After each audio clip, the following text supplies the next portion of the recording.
Hello बच्चों। हम लोग आज क्लास 10th मैथमेटिक्स का पहला चैप्टर उसकी पहली एक्सरसाइज सॉल्व करेंगे। इससे पहले हम लोगों ने इसका जो बेसिक कॉन्सेप्ट है वो सीख लिया है कि नंबर्स होते क्या हैं। आज हम लोग इसकी एक्सरसाइज को सॉल्व करेंगे। तो रियल नंबर, जिसको हम हिंदी में वास्तविक संख्या कहते हैं, आइए शुरू करते हैं। पहला क्वेश्चन आपके सामने ये है कि प्रत्येक संख्या को उसके अभाज्य गुणनखंडों के गुणनफल के रूप में व्यक्त करना है, यानी कि express each numbers as a product of its prime factors. बहुत ही आसान है। अगर आपने बेसिक कॉन्सेप्ट आपका अच्छा है तो ये क्वेश्चन आसानी से हो जाएंगे। आपको क्या बताना है, इसके प्राइम फैक्टर्स बताना है 140 की। ठीक है, हर एक क्वेश्चन का क्वेश्चन नंबर 140 के प्राइम फैक्टर बताने हैं। तो क्या हो सकते हैं बेटा, इसको आप कैसे कन्वर्ट करेंगे? 14 को लिख सकते हैं अपन 2 इंटू 7। सभी लोग जानते हैं प्राइम नंबर वो होते हैं जो केवल अपने आप से डिवाइड होंगे या 1 से डिवाइड होंगे। उसके अलावा वो किसी और नंबर से डिवाइड नहीं हो सकते, वही हमारा प्राइम नंबर है। तो 2 7 जा 14 और 10 बचा तो 2 5 जा 10। ये इसका प्राइम फैक्टर है, इसको अच्छे से लिख लें। 2 की पावर 2 इंटू 5 इंटू 7, यही इसका आंसर है।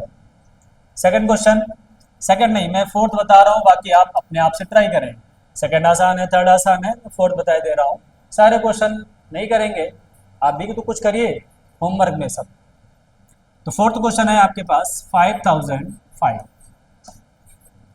अपने को बहुत अच्छे से पता है कि जिसकी यूनिट डिजिट 5 होती है, वो नंबर 5 से कैंसिल होगा। इससे कैंसिल होगा बेटा 5 से। तो इस नंबर को हम 5 से कैंसिल कर रहे होंगे। 5 1 जा 5, 0 0 5 1 जा 5 इंटू 5। अब 1001 किसके फैक्टर में आता है, किसकी टेबल में आता है, अपने को नहीं पता है। हम लोग कर रहे हैं प्राइम फैक्टराइजेशन, यानी कि अभाज्य गुणनखंड कर रहे हैं। एक चीज याद रखना, अगर आपने 5 से ट्राई कर लिया है तो अब अगला नंबर 6 से मत ट्राई करें। अगला जो भी प्राइम नंबर आएगा उससे डिवाइड करने का प्रयास करें। अगर होगा तो ठीक है, नहीं होगा तो वो फिर ऑटोमेटिक प्राइम नंबर ही बन जाएगा। तो अगर अपन इसको 7 से ट्राई करें तो 7 1 जा 7, 3 बचेगा 30 हो जाएगा, 7 4 जा 28, 2 बचेगा 21, 7 3 जा 21, यानी कि नंबर 7 से कैंसिल होगा। 7 1 जा 7, 3 बचा 30 हो जाएगा, 7 4 जा 28, 2 बचा 7 3 जा 21 इंटू 5 इंटू 7, ये वाला यहाँ आ गया। नेक्स्ट, अब इस 143 को अगर आप ध्यान से देखें तो ये किससे कैंसिल होगा? तो बेटा ये 7 से तो कैंसिल नहीं हो रहा है। तो अगला प्राइम नंबर कौन सा होगा? 8 इवन नंबर है, 9 प्राइम नंबर नहीं है, 10 भी प्राइम नंबर नहीं है। अगला प्राइम नंबर है 11, 11 से चेकआउट करेंगे। 11 1 जा 11, 3 बचेगा, 11 3 जा 33, कैंसिल आउट हो गया। 5 7 और ये 11, बस हो गया, सारे प्राइम फैक्टर हो गए। इसको आप सीक्वेंस में लिख दें या आप ऐसे ही लिखा रहने दें, कोई समस्या नहीं है, यही इसका आंसर हो जाएगा। तो 5005 के जो प्राइम फैक्टर्स होंगे वो ये होंगे। बाकी क्वेश्चन आप खुद से ट्राई करें, बहुत आसान है। चलते हैं नेक्स्ट क्वेश्चन पे। अगला क्वेश्चन आपके सामने ये रहा। आपको बताना है कि निम्नलिखित पूर्णांकों के युग्मों का एलसीएम और एचसीएफ ज्ञात कीजिए तथा सत्यापित कीजिए कि एलसीएम और एचसीएफ का जो गुणनफल होगा वो दोनों संख्याओं के गुणनफल के बराबर होगा। Find the LCM and HCF of the following pairs of the integers and verify that LCM cross HCF is equal to the product of the two numbers. कैसे? तो सबसे पहले अपने को क्या करना है, इनका एलसीएम निकालना है और एचसीएफ निकालना है। ठीक है, 26 और 91 का एलसीएम। इंग्लिश मीडियम वाले बच्चे भी समझ रहे होंगे। LCM of 26 and 91। क्या करेंगे आप? एलसीएम और एचसीएफ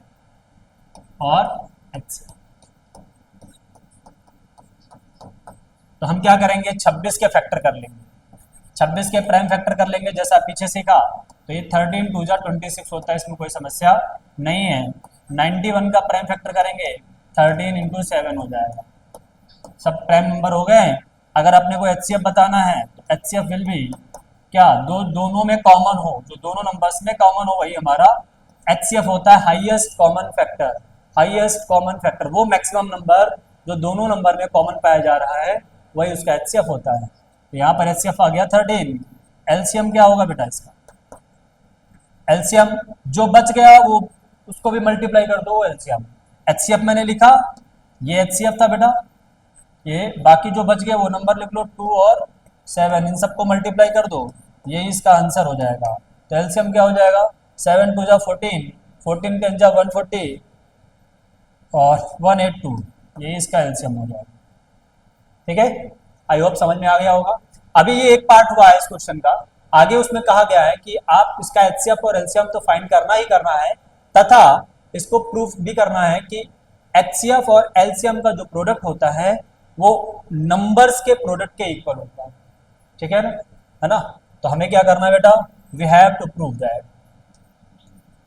वी हैव, देखिए हिंदी और इंग्लिश दोनों में मिक्स करके लिख रहे हैं, दोनों बच्चे समझे आसानी से, है ना? मैथमेटिक्स में आप लैंग्वेज की बैरियर नहीं होनी चाहिए, है ना? थोड़ी हिंदी वालों को थोड़ी इंग्लिश आनी चाहिए और इंग्लिश वाले को थोड़ी हिंदी आनी चाहिए। तो वी हैव टू प्रूव, क्या प्रूव करना है? HCF into LCM, it will be equals to the product of those numbers, जो भी नंबर हैं 26 into 91, इनका जो प्रोडक्ट होगा वो इनके HCF और LCM के प्रोडक्ट के इक्वल होगा। तो LHS, taken LHS, left hand side बायां पक्ष लेने पर, बायां पक्ष लेने पर क्या है अपने पास? HCF into LCM। तो यहां से HCF की वैल्यू अपने पास क्या आई थी बेटा? HCF की वैल्यू आई थी 13 और LCM की वैल्यू क्या आई थी? 182। इन दोनों का प्रोडक्ट निकालेंगे, 13 2 जा 26, 2 कैरी, 13 8 जा 104, 106 हो जाएगा। तो 106 का 6 कैरी आया 10 और 13 1 जा 13, 13 प्लस 10 23, यही इसका प्रोडक्ट आ गया है।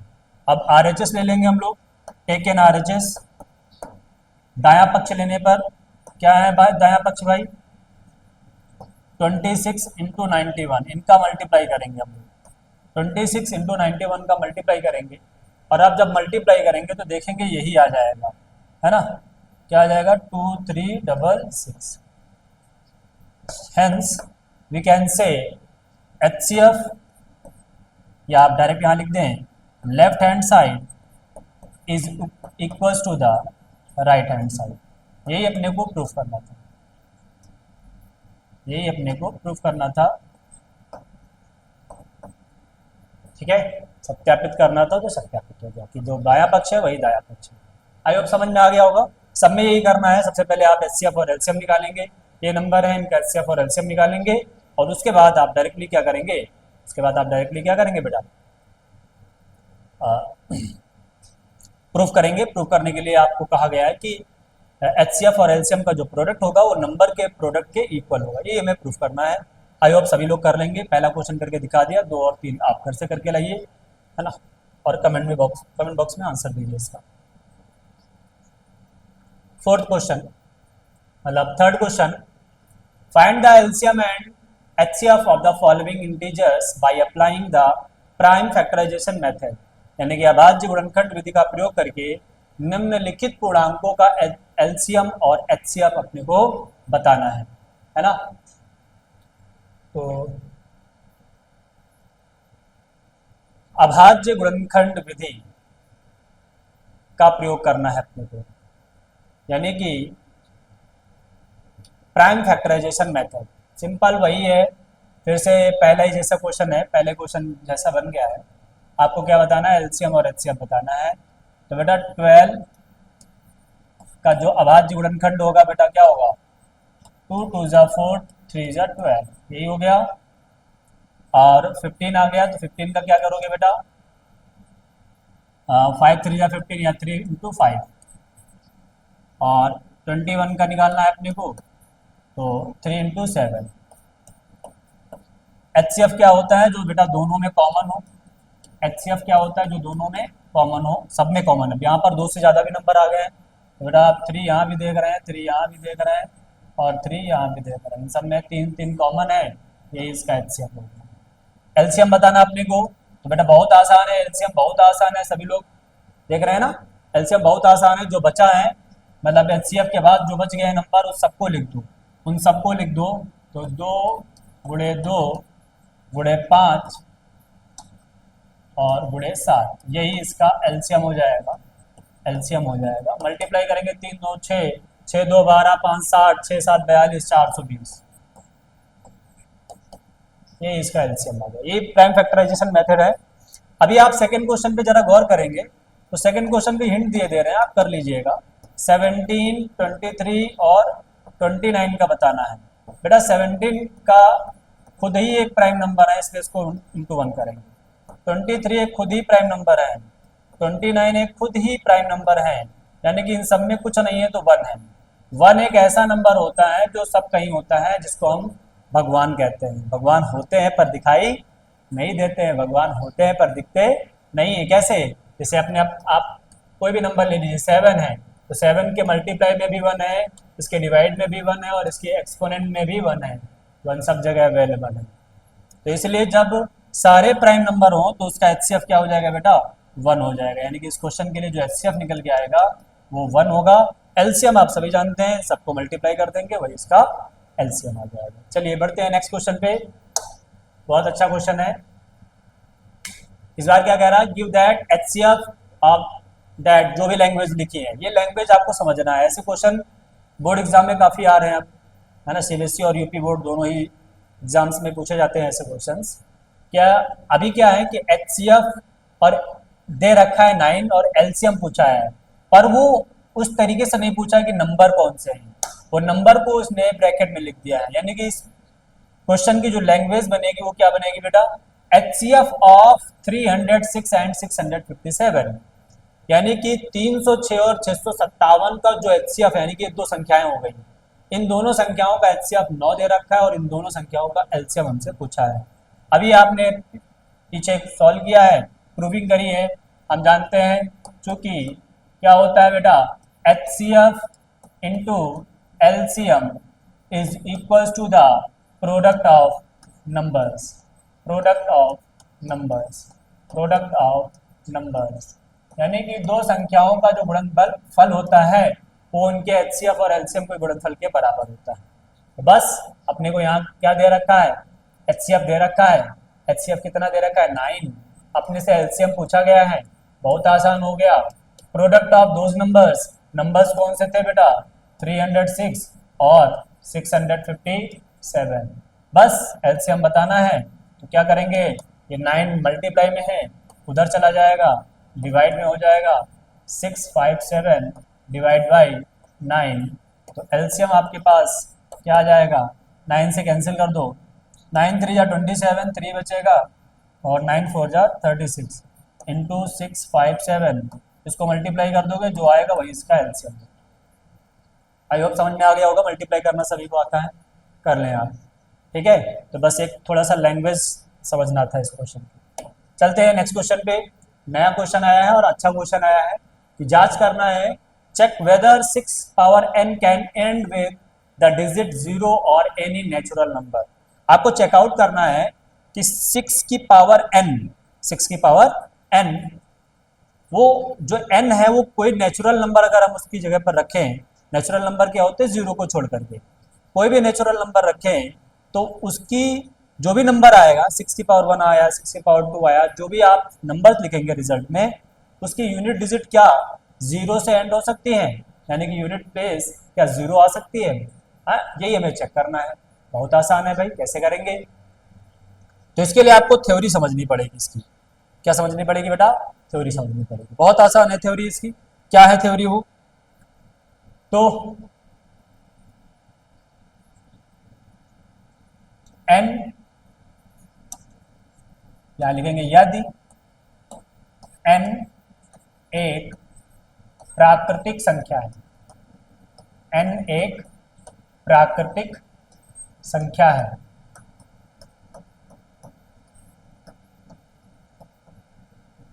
तो n बराबर 1 2 3 4 रखने पर इंग्लिश में क्या लिखेंगे बेटा, if n is an natural number then put the value of n is equal to 1 2 3 dot dot dot and so on. ये वैल्यू रख देंगे तो क्या हो जाएगा बेटा, 6 की पावर अगर अपन 1 रखें तो क्या आ जाएगा आंसर 6 आ जाएगा। 6 की पावर अपन 2 रखें तो आंसर आएगा 36। 6 की पावर 3 रखें तो आंसर आएगा 216। यानी कि 6 की पावर आप कुछ भी रख दोगे, यूनिट डिजिट में तो बेटा 6 आएगा, यूनिट डिजिट में 6 आएगा, यूनिट डिजिट 0 नहीं आएगी, यूनिट डिजिट 0 नहीं आएगी बेटा। कुछ भी रख लो, n के अगर कोई नेचुरल नंबर रखोगे तो जो भी रखोगे, 6 की पावर 4 रखोगे तब भी उसकी यूनिट डिजिट 6 आएगी, 5 रखोगे तब भी 6 आएगी, 6 रखोगे तब भी 6 आएगी। n की वैल्यू तुम कोई भी रख लो, यहाँ पर जो भी रिजल्ट आएगा वो 0 से एंड नहीं होगा बेटा, यानी कि इसकी यूनिट प्लेस 0 नहीं आ सकती है। ठीक है, तो ये जो असर्शन है वो गलत है पूरी तरीके से, ये रॉन्ग है। ठीक है, यहाँ पर इसकी लैंग्वेज भी लिख लें, इसकी लैंग्वेज भी लिख लें कि ऐसा कारण क्या है, रीजन लिख लें इसका। हाँ,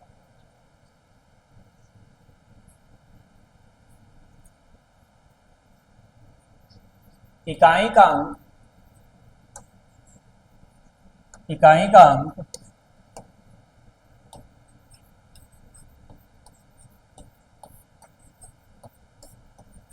इकाई का अंक शून्य होने के लिए, शून्य होने के लिए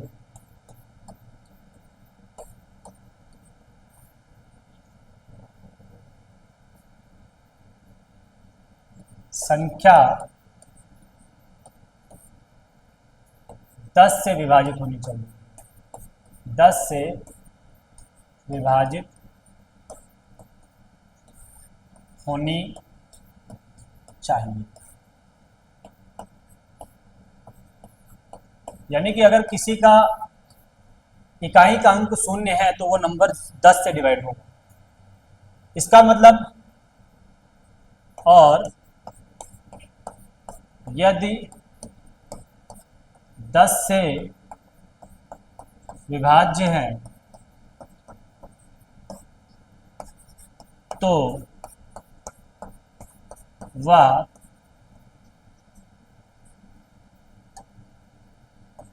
2 गुणे 5 से भी,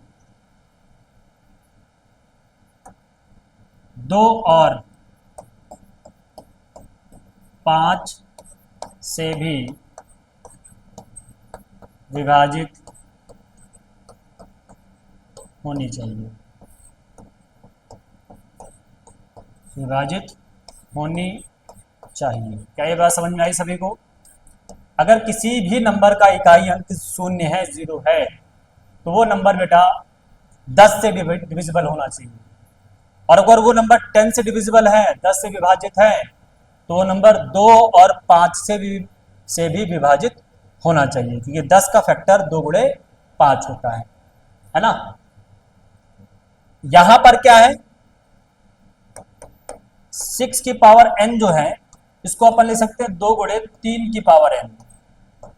तो बेटा 2 तो है पर 5 नहीं है, यहां पर 5 फैक्टर नहीं है, यानी कि अगर 0 आएगा तो 2 तो मिल रहा है पर 5 से भी ये संख्या डिवाइड होनी चाहिए थी, और 5 इसका फैक्टर नहीं है, तो इसका मतलब ये जो भी नंबर होगा इसका यूनिट प्लेस 0 तो नहीं बनेगा, इसका यूनिट प्लेस बेटा 0 तो नहीं बनेगा। इसलिए ये नंबर क्या होगा, जो भी है प्राकृतिक संख्या के लिए कभी भी इकाई का अंक इसमें शून्य नहीं हो सकता। अंग्रेजी में क्या लिखेंगे, इंग्लिश में समझ में आ गया सभी को?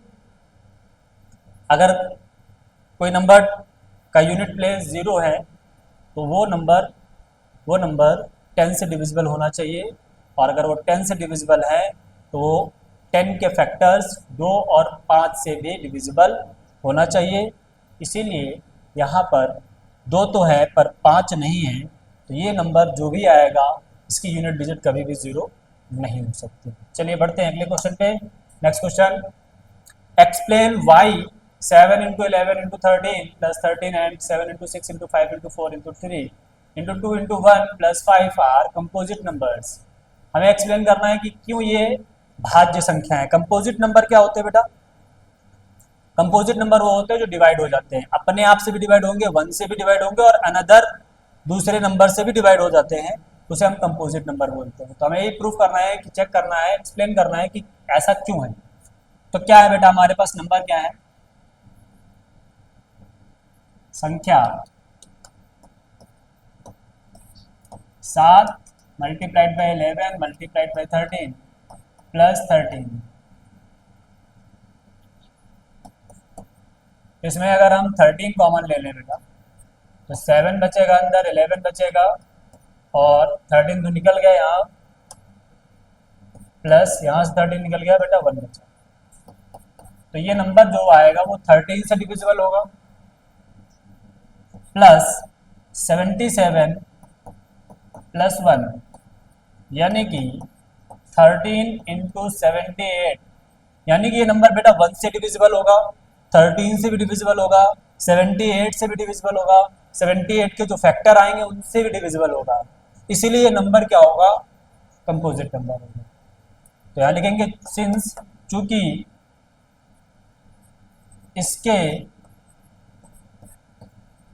एक से ज्यादा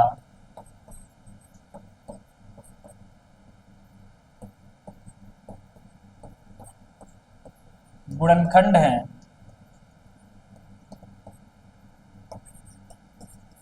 इसलिए यह संख्या क्या होगी, कंपोजिट नंबर होगा, भाज्य संख्या होगी। दूसरी संख्या क्या दे रखी बेटा अपने पास, तो दूसरी संख्या अपने को दे रखा है, क्या दे रखा है, 6 5 4 3 2 1 प्लस 6 5 4 3 2 1 प्लस 5। यहाँ पर आप देखेंगे कि 5 कॉमन मिल जाएगा, तो आपको क्या, आपके पास क्या बचेगा, 6 4 3 2 1 प्लस 1। यहाँ 5 आया, यानी कि नंबर 5 से डिविजिबल होगा, पर साथ ही साथ 1 से भी डिविजिबल होगा और किसी और नंबर से भी डिवाइड हो जाएगा। कैसे, 6 4 जा 24, 3 जा 72, 72 का डबल करेंगे 144, 144 प्लस 1, यानी कि ये नंबर आ जाएगा 5 इंटू 145। चेकआउट कर लेंगे क्या मल्टीप्लाई सही किया आपने।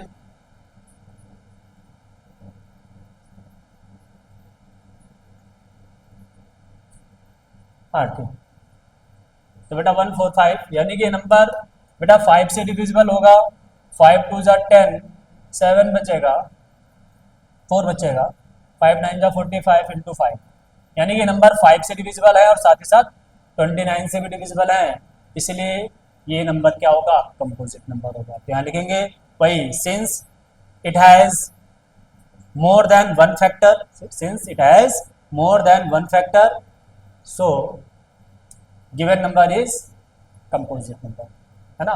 क्योंकि दिया गया जो संख्या है उसके एक से ज्यादा गुणनखंड है, यानी कि वो एक से ज्यादा संख्याओं से विभाजित होगी, और अगर वो विभाजित होगी बेटा तो इसका मतलब क्या है, वो एक भाज्य संख्या है। चलते हैं बढ़ते हैं भाई नेक्स्ट क्वेश्चन पे, और लास्ट क्वेश्चन इस एक्सरसाइज का। देखिए मिनटों में हो गई कुछ, थोड़ी देर मेहनत कर लें, बार बार आप इसको रिवर्स करके देख लें, जिसको भी जिस क्वेश्चन में प्रॉब्लम आ रही है, नहीं आ रहा फिर से कमेंट करिएगा, हम आपको आंसर देंगे। लास्ट क्वेश्चन पे लास्ट क्वेश्चन सॉल्व करते हैं। देखिए क्या है, there is a circular path around a sports field, Sonia takes 18 minutes to drive one round of the field while Ravi takes 12 minutes for the same. Suppose they both starts at the same point and at the same time and go in the same direction. After how many minutes will they meet again at the starting point? भैया दो लोग हैं यहाँ पर, दो लोगों का नाम दे रखा है, जो भी नाम है XYZ, तो दो पर्सन है यहाँ पर, और दोनों पर्सन एक सर्कुलर पाथ में दौड़ने जा रहे हैं, टहलने जा रहे हैं, घूमने जा रहे हैं, वॉक पे जा रहे हैं, है ना। तो एक पर्सन जो है वो बहुत धीमा दौड़ रहा है और एक पर्सन बहुत तेजी से दौड़ रहा है। मेल यहाँ पर तेजी दिखा रहा है, फीमेल को यहाँ पर धीमा दिखा रहा है, ठीक है। तो सर्कुलर पाथ है अपने पास, एक सर्कुलर पाथ ले लेते हैं, लेट्स सपोज अपने पास एक सर्कुलर पाथ आ गया भाई,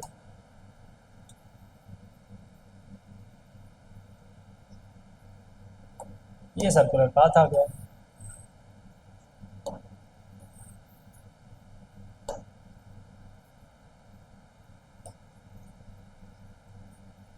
अब इसमें इस पॉइंट पर लेट सपोज इस पॉइंट पर रवि है और इसी पॉइंट पर दूसरा पर्सन का नाम क्या दे रखा भाई, सोनिया। इसी पॉइंट पर रवि भी है और इसी पॉइंट पर सोनिया भी है। इसी पॉइंट पर रवि और सोनिया दोनों लोग हैं। सुंदर बालक और सुंदर बालिका,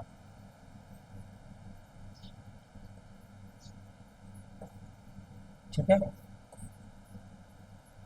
दोनों ने भैया रेस लगाना शुरू कर दिया। रवि का स्टेमिना है वो एक राउंड लगाने में उसको 12 मिनट लगता है, जबकि सोनिया को एक राउंड लगाने में 18 मिनट लगता है। तो कह रहा कितने टाइम के बाद वो फिर से दोनों एक साथ स्टार्टिंग पॉइंट पे आ जाएंगे। तो जब ऐसे क्वेश्चन आते हैं बेटा, ये कम्पिटेटिव लेवल का बहुत अच्छा क्वेश्चन है, बहुत बार एसएससी पूछता है इस क्वेश्चन को कि कितने समय बाद एक दोनों ट्रेन का क्वेश्चन पूछ लेते हैं कि एक दो ट्रेनें हैं, एक स्टेशन से दूसरे स्टेशन पे जाती हैं, एक की स्पीड कम होती है और दूसरे की स्पीड ज़्यादा है, तो पूछते हैं कि कितने समय में वो दोनों एक दूसरे को क्रॉस कर जाएंगी, है ना। इस तरीके के क्वेश्चन पूछते हैं। तो जब भी ऐसे क्वेश्चन पूछे जाएं, आप सिंपल क्या निकाल लें, उनका एलसीएम निकाल लें। क्या निकाल लें बेटा, एलसीएम निकाल लें बस। एलसीएम ऑफ इसका 12 और 18 का बस 12 को अगर आप लिखेंगे तो 12 को लिख सकते हैं 2 2 जा 4 3 जा 12, और 18 को लिख सकते हैं 2 2 जा 2 3 जा 6 3 जा 18। तो बेटा इसका एलसीएम क्या होगा, पहली बात तो जो कॉमन है वो लिख लो, 3 है और ये वाला 2 है, 6 हो गया। बाकी जो बचा वो लिख लो, 2 बचा 3 बचा, 3 2 जा 6 2 जा 12 और 3 जा 36, बस यही इसका आंसर हो जाएगा 36। यानी कि 36 मिनट्स के बाद वो दोनों वापस से स्टार्टिंग पॉइंट पर आ जाएंगे। आप इसको प्रैक्टिकली अप्रोच समझो बेटा। रवि चला यहाँ से, कौन चला, रवि, है ना। ऐसे क्वेश्चन बिल्कुल फिंगर टिप्स पे होने चाहिए। रवि यहाँ से चला बेटा, एक राउंड लगाया, बताओ कितना मिनट लगा, 12 मिनट लगा। अगला राउंड लगाया, फिर कितना मिनट लगा, 24। फिर अगला राउंड लगाया, कितना हो गया, 36। तीसरे राउंड पे यहाँ पहुंच गया। जबकि जब सोनिया चली, सोनिया यहाँ से चली, तो सोनिया जब एक राउंड लगाई, फिर दूसरा राउंड लगाई, 24 मिनट हो गया। तीसरा राउंड लगाई, 36 मिनट हो गया। यानी कि 36 मिनट में, सॉरी गलत हो गया भाई, 2 राउंड लगाई। पहले राउंड में ही 18 मिनट लगे उसको, और दूसरे राउंड में भी कितना लगा, 18 मिनट लगा। तो 36 मिनट में और 36 मिनट में दोनों, अगर आप ध्यान से देखें तो सोनिया लगा रही है मात्र 2 चक्कर, और जबकि रवि लगा रहा है 3 चक्कर, क्योंकि रवि की स्पीड ज़्यादा है, सोनिया की स्पीड कम है। इसलिए जब ऐसे क्वेश्चन आएंगे तो आप सिंपल उनका लीस्ट कॉमन मल्टीपल निकाल लें, लघुत्तम समापवर्तक निकाल लें, आपका वही उसका आंसर हो जाएगा। तो कितने समय के बाद वो प्रारंभिक स्थान पर मिलेंगे बेटा, 36 मिनट के बाद। कितने मिनट के बाद, 36 मिनट के बाद। आइए चलते हैं इस चैप्टर के एंड में, और इसमें हम चलते चलते आपको एक चीज और बता जाते हैं कि एचसीएफ आपने प्राइम फैक्टर मेथड से तो निकालना सीख लिया है ना। अब हम इसको यूक्लिड डिवीजन एल्गोरिथम से इसको सॉल्व करेंगे, यूक्लिड डिवीजन मेथड से सॉल्व करेंगे। कैसे, आइए देखते हैं। कोई भी नंबर आपके दिमाग में जो आ रहा है, लेट सपोज यही 12 और 18 का ले लें। हमें 12 और 18 का क्या निकालना है बेटा, एचसीएफ निकालना है। क्या निकालना है, एचसीएफ निकालना है। तो आप क्या करें, इनमें जो छोटा नंबर है उसको आगे लिख लीजिए, और बड़ा नंबर, मतलब इसको डिवाइड करना है। 18 को 12 से डिवाइड करना है, 18 को 12 से डिवाइड कर देना है। तो क्या करेंगे, 12 1 जा 12, जो रिमाइंडर आया वो यहाँ लिख दो। अब आप जानते हो जो रिमाइंडर आया है इसमें एक डिविडेंड होता है, डिवाइजर होता है और कोशेंट होता है। डिवाइजर, डिविडेंड और ये कोशेंट हो गया। डिवाइजर, इसको क्या बोलते हैं बेटा, डिवाइजर बोलते हैं, इसको डिविडेंड बोलते हैं, ये वाला डिविडेंड, और ये कोशेंट होता है ना, नीचे रिमाइंडर होता है। जो रिमाइंडर आया है, जो डिवाइजर था उसे डिविडेंड बना दो, यानी कि यहाँ लगा दो, 6 2 जा 12, कट गया सब। जो लास्ट में आपका डिवाइजर आया है वही उसका एचसीएफ होगा, वही उसका बेटा क्या होगा, एचसीएफ होगा। ठीक है, और ये काम तब तक करते जाना है जब तक कि रिमाइंडर 0 ना हो जाए। कोई भी रैंडमली आप नंबर ले लीजिए, लेट सपोज हमारे दिमाग में आ रहा है 172, और एक नंबर ले लो भाई 144, चलो ले लिया, दो नंबर ले लिए, इनको हमें बताना है कि कौन सा इसका एचसीएफ क्या होगा, है ना। इसमें जो छोटा नंबर है उसे क्या बना लो बेटा, डिवाइजर बना लो।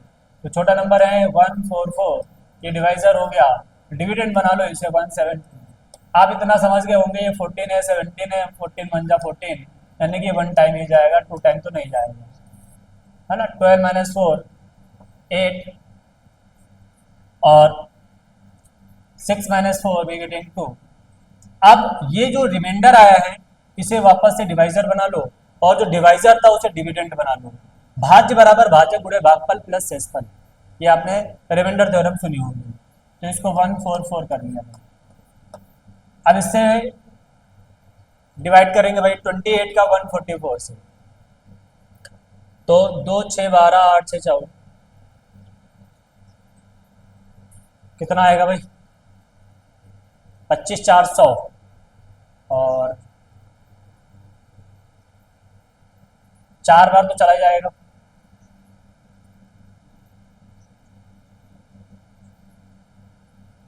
5 बार, 5 बार चला जाएगा भाई। 5 8 जा 40, 5 2 जा 10, 10 और 4 140। फिर इसमें क्या बचा रिमाइंडर बेटा, 4 बचा, जो आया उसे क्वोशंट बना दो, 4 7 जा 28। जब रिमाइंडर तुम्हारा 0 हो जाए वही का जो डिवाइजर होगा वही उसका एचसीएफ होगा, यानी कि इन दोनों का जो एचसीएफ आएगा बेटा वो आ जाएगा 4। ठीक है, उम्मीद है सभी बच्चों को समझ में आ रहा होगा। प्रैक्टिस करते रहिए, है ना, पढ़ते रहिए। तब तक मिलते हैं नए वीडियो में, नई एक्सरसाइज, इसकी जो दूसरी एक्सरसाइज वो भी सॉल्व करा देंगे। तब तक के लिए जय हिंद।